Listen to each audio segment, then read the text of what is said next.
Topic of today is data types, and in data types we have two types of data types. These are of data types are of two types in Java. What are these two types? One is primitive data type, and another is of non-primitive data type. Non-primitive. Are you getting it? So the basic difference is the primitive data types are provided by Java, and these are also known as fundamental data types. Fundamental types, or we also known by the name basic data types.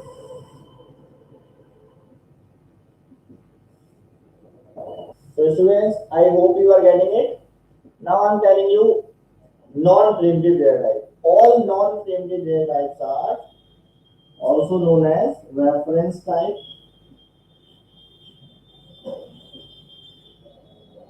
and composite data type.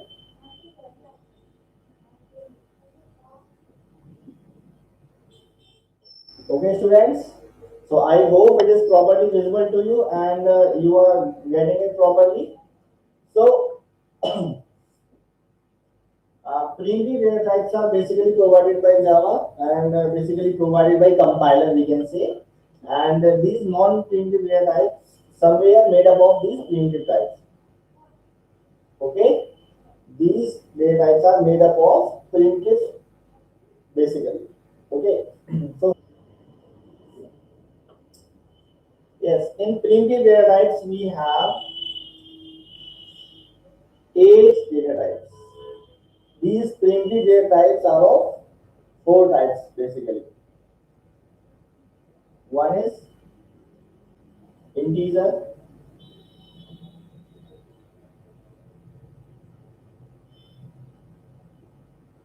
then floating,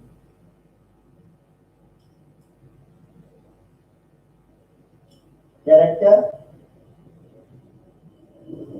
and boolean. And for integer we have four data. These are of we have four data types. Okay, listen carefully. We have four data types, four primitive types of integer type. Let's see. First is byte, short, int, and long. These four are here. I hope it is visible to you. Byte, short, int, and long. The byte size is 1 byte. It takes 1 byte in the memory. Short takes 2 bytes. Int takes 4 bytes, and long takes 8 bytes. Floating, for floating we have two data types. These are float and double. Float takes 4 bytes, double takes 8 bytes. Okay. For character, for holding the character, we have one data type, that is char. Char takes 2 bytes. One boolean type of also there. Boolean, BOOLEAN. It takes 1 byte space in the memory, but it uses only one bit because its value is only true or false. So when true is there, one is there. When false is there, zero is there. So it uses only one bit. Okay, it takes 1 byte in the system memory, but it uses only one bit. I hope it is clear to you all. Students, these eight are primitive data types. Only these eight are byte, short, int, long, float, double, char, and boolean. Okay, so you have understood very well. If you want to hold an integer value in a variable, then how will you write it? Let me tell you. Here I'm writing. Suppose there is a variable x. Now we will have to define which data type value this variable will hold. For that, we will have to define the data type before it. So if I want to hold the integer type of data in this variable, then I will write int. And if I want to hold the floating type of data, then either I can write float or I can write double. Okay? And thereafter I will put an equal sign, and thereafter I will write the value. Suppose I'm writing 48.5. So now this variable is holding value 48.5, and the data type of this variable is double. I hope you are getting it. In the same manner, if I want to hold a value in char data type, then simply I will write char variable name and then one character. Suppose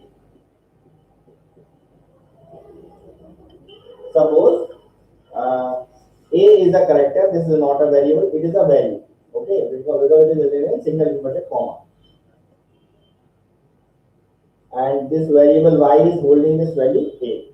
Okay, so this is all about primitive data type. In non-primitive data type, we will talk about class,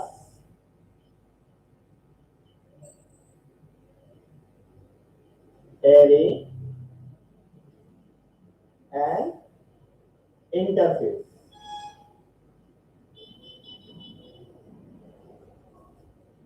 Basically, students, for example, I'm telling you, like class, we have string class. String is made up of characters, you know very well. Scanner class, system is a class. So these are some example of class. Array also we know very well that when we want to store multiple values of same data type, that time we use array. And interface is little different, but I will tell you when you will come in 11th and 12th standard. Thereafter I will teach you what is the use of interface. Interface is somewhat just like class, but we don't declare the definitions in it. We only we don't define the things, we only declare the things in interface. Okay, students? So interface is just like class. And abstract class also are there. So these are some non-primitive data types. Basically, we will study class and array in this ICSE syllabus. I hope you are getting it. Now, these all are data types and these are primitive data types. Basically, I'm telling you about typecasting. What is typecasting? This is all about data types. I have already told you. Now, typecasting is when we want to convert one data type into another data type, or we want to convert, or we want to change the data type of a value. So it is known as typecasting. So let's see. Have you designed it? Have you made it on a notebook? I think you have done it already. So I'm erasing it, and you can study from there. And if you did not understand a particular topic, then I suggest watch that video more than one time, two times, three times. When you will watch that video, obviously you will understand everything. Not in one time, but in many times. If you will watch, then obviously you will understand for sure. Now I'm moving ahead and I'm telling you about typecasting.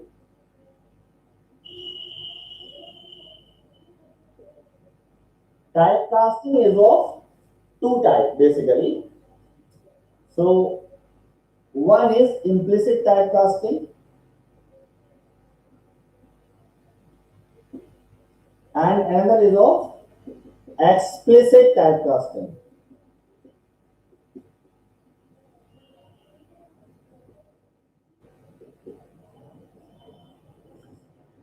Students, if we talk about the word casting means katna, chatna, and to bring it in a proper shape. So that word is casting. So this casting came from there. Explicit typecasting, in the real meaning it is typecasting, and implicit typecasting is also known as type promotion, or it is also known as auto typecasting. Actually, in implicit typecasting, typecasting takes place automatically and there is no issue between it. But let me tell you one or two things that where typecasting is possible and where not. So first of all, it is possible. The typecasting is possible only with primitive data. For typecasting, I will tell you. I will explain more. But first of all, you must know where it can be done. So first of all, learn the data types. Suppose if you want to do a typecasting in numeric types, numbers. It is basically possible in numbers. So we have data types for numbers: byte, short, int, long, float, double. Students, listen carefully. Suppose there is a variable x and the data type of x is byte. Byte x equal to 38. It is possible. Now I want to put this value in another variable, and that another variable is of int type, int y equal to x. So what will happen? The value of x will be copied in y, right? So listen carefully and watch it carefully. What will happen? Nothing will happen, no problem will occur, and y will obviously hold the value of x automatically. But as you are seeing that the data type of x is byte and data type of y is int. So we are converting the data type of value 38. Now in y there is the same value, but by this int is larger data type. So y is of larger data type and x is of smaller data type. So what we are doing, we are moving smaller data type to larger data type. Okay, so it is obviously possible and you can understand very well. You can see I have two bottles with me. These two bottles I have, okay, and this is smaller, this is larger. So what I'm doing, I'm just shifting the smaller value into the larger one. So what will happen? It is technically possible and there will not any error. We will not get any error over here, and easily it is possible. All the things which are contained by this small bottle will be occupied in this larger bottle. Okay.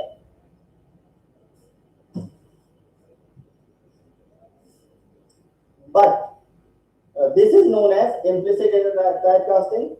But when I want to do the vice versa, when I want to put the values of this larger bottle into the smaller bottle, you can't be sure that all the values of this bottle or all the contained things in this bottle can be holded in this smaller bottle, right?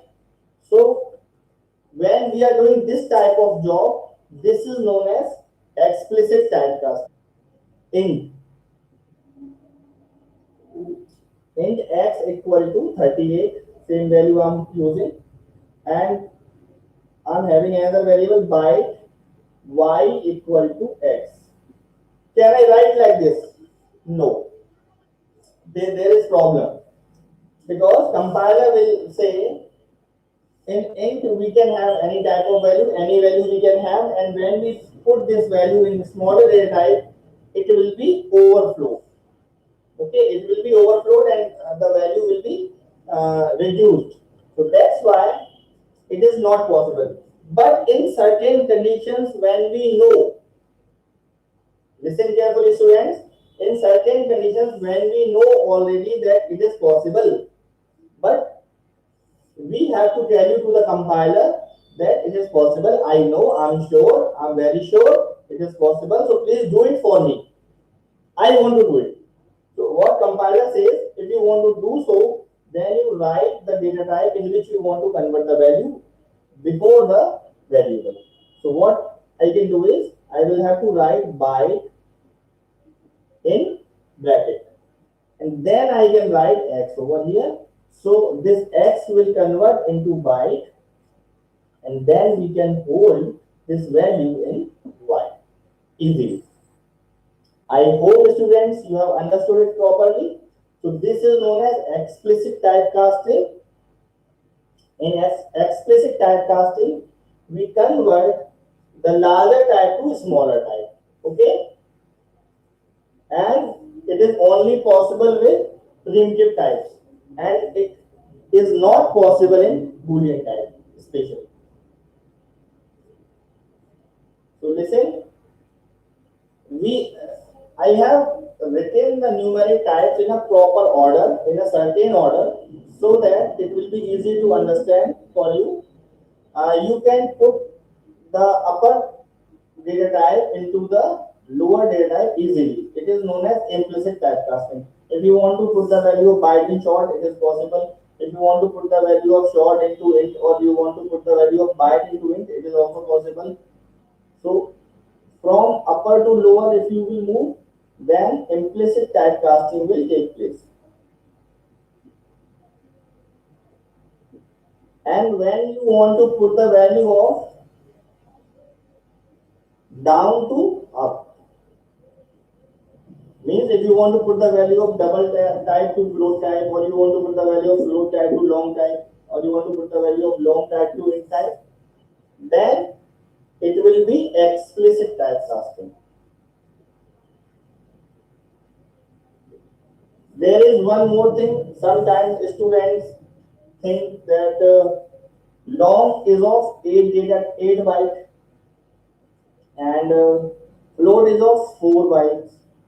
Then how is it possible to hold the 8 byte value into 4 byte data type, right?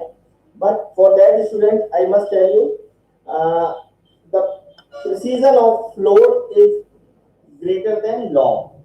Actually, float holds the value of a value in floating type, or it holds the value in exponent type also. Okay, that's why it is technically possible. And after the decimal point, it can hold up to the say up to 6 digits. So for float, it is easily possible to hold the value of long, but long cannot hold the value of float. Obviously, it will do the typecasting. So students, understand it properly. Now let me tell you about char. When we have char data type and we have a variable and we are having a value also, suppose a. So if I will convert it into int, then what will happen? The typecasting will take place. Char is of 2 byte, int is of 4 byte. So the value of x will hold in y. Okay, but what will be the value of y? The y will hold the decimal place value of this character, and the decimal place value of capital A is 65. Okay, students, you must know the place values of characters, and it is very easy. Let me tell you what are the place values. I'm writing over here. Place values in decimal form, in decimal numbers of characters. So make a table for yourself. Place value.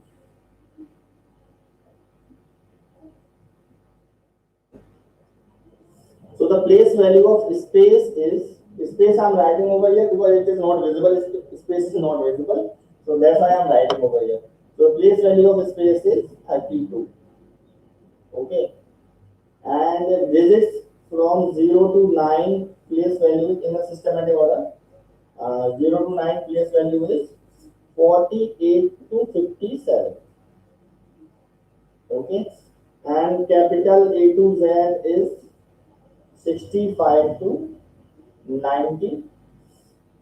Small a to z is 97 to 122 respectively. So these are ASCII values, these are ASCII place values. ASCII, American Standard Code for Information Interchange. And the same place values are taken by Unicode.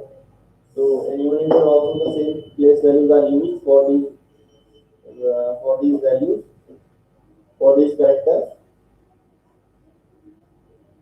Okay, students.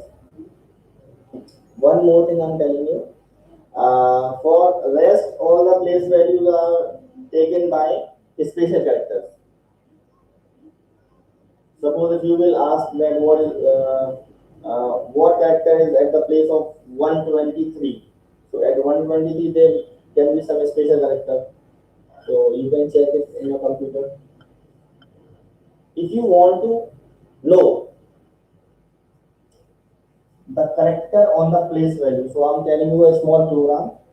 You simply know I'm writing from main, so you can start from here and the class you can design easily, you know very well.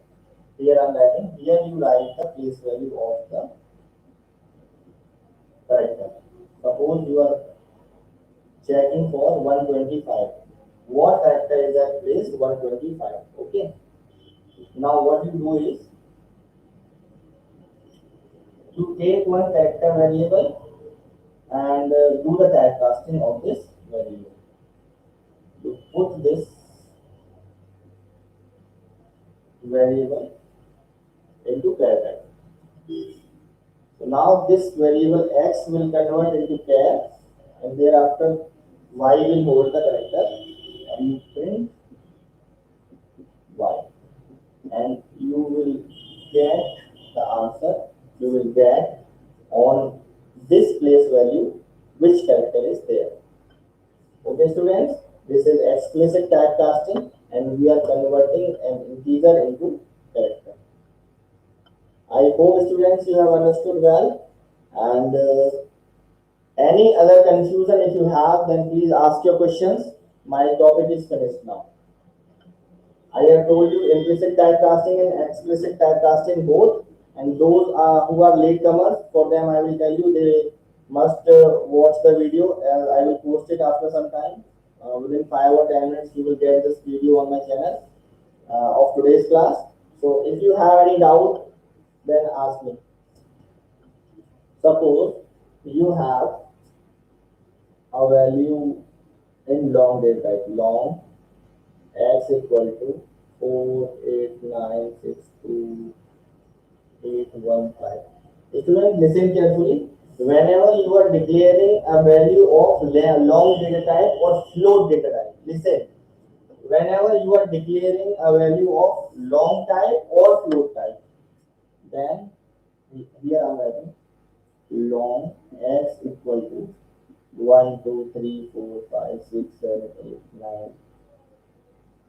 This type of value if you want to declare, then you must put one L over here. This L can be in a small case or it can be in capital case also. In both cases it is possible, but you must write this L if you want to declare this value of long type. Otherwise, it will be considered as of integer type and there you will get an error. So you will have to write this L. In the same manner, if you want to declare a float type of value, then you must put an F also after the value, after writing the value, either small f or capital F. So here students, today the class is over And please tell me which topic you want to learn in the next class. If you want to learn a especially special topic, or I will decide from myself. You can tell me in the comment box if you want to learn a particular topic, a particular thing, and if you want to learn a particular program also, then you can send me that program on WhatsApp. The question you can post on WhatsApp, and I will take a class, and here I will explain the program. Okay, students, have a wonderful time. Have a wonderful day ahead. Thank you.